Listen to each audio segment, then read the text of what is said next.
Sino ang strong para sa'yo? Yung nanay ko. When my grandfather passed away, my mom, I think patapos pa lang siya ng high school. She had to stop schooling and fend for her brothers and sisters. She started her career young na. So, Ano sila? mga Galing kapatid- sa mayaman na pamilya.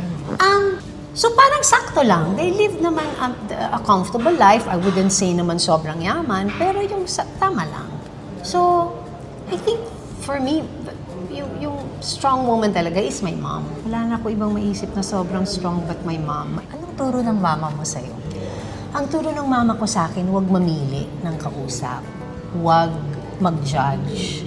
Huwag magbibilang. Yung kunyari, kasi tinulungan kita, dapat tulungan mo rin ako. Basta tutulong lang siya. Kung they are kind to her in return, okay. If they are not kind to her in return, tumulong pa rin siya.